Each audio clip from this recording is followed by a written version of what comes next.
what's your official title? Is it trauma surgeon? Yes. Right? Okay. Yeah. Thanks. Yes. And you've been at this hospital for 7 years? 7.5 years. Mm-hmm.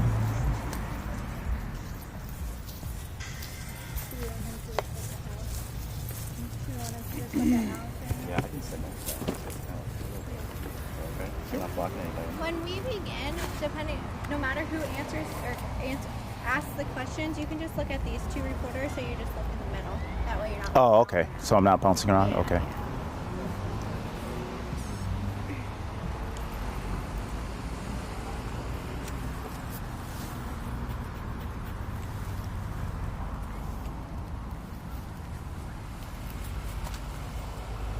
What TV are we? 4.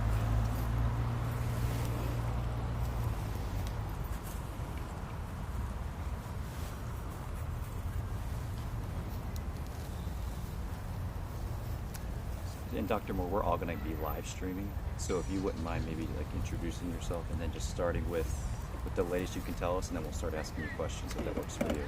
Sure. Work, okay? Sure.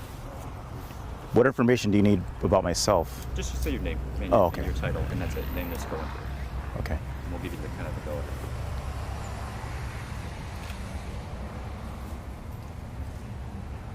Yep. It's coming up. I'm in Mobile. There it is. Yep. It's okay, bye. Yep. All right, we're good. Thank you so much. Thanks, guys. I guess you can go again. Okay. My name is Dr. Jason Moore. I'm one of the trauma attendings here at Longwood Regional Medical Center. And Could you spell your last name for me? Moore, M-O-O-R-E. So give us an update, sir, on what you've done for the victims and what condition they're currently in. Okay. So we had a total of 8 patients here at our facility from the accident yesterday. And out of those 8 people, 3 of them are critically ill.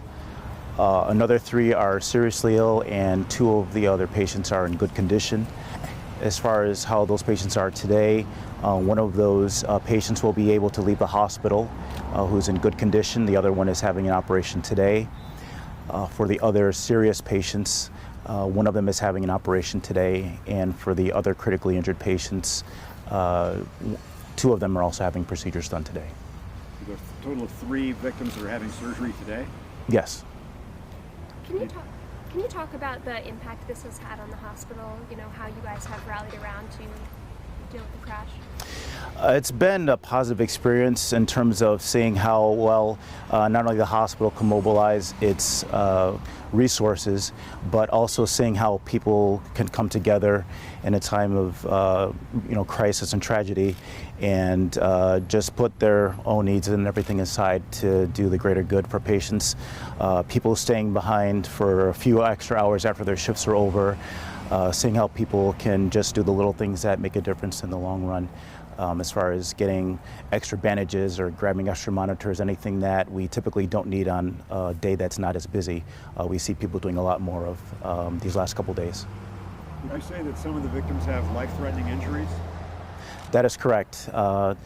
Injuries including major pelvic and abdominal injuries, head injuries, things that do require emergency operations that have taken place from yesterday and today.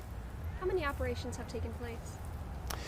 Hard to give an accurate number as it's still going on right now, but I'd probably say that about 6 operations have taken place so far.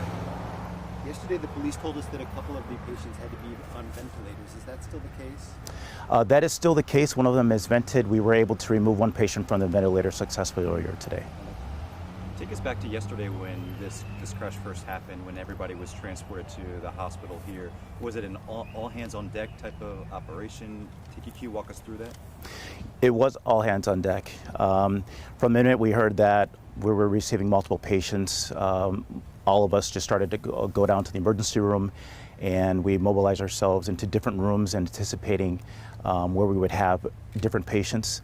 Normally we have our trauma bay occupied up to 3 patients at a time, but given the anticipated number of increased patients, we were able to set aside additional rooms that typically aren't trauma patient ready, but we made them trauma patient ready as everybody was able to come in and do a little few extra things to help out. I understand that this occurred during a shift change, and that was advantageous. That helped you out.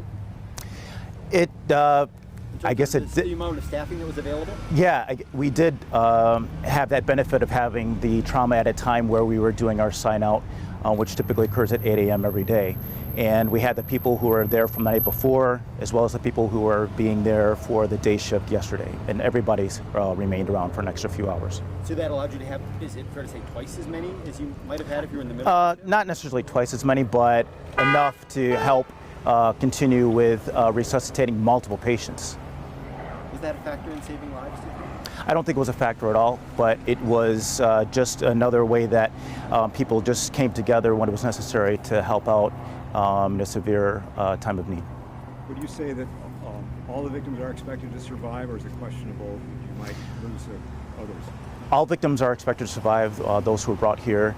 In terms of the outcomes, some of them we still don't know what their capabilities will be in the long run, but for most patients at this time, most of patients seem to be doing and having a good prognosis. Now, you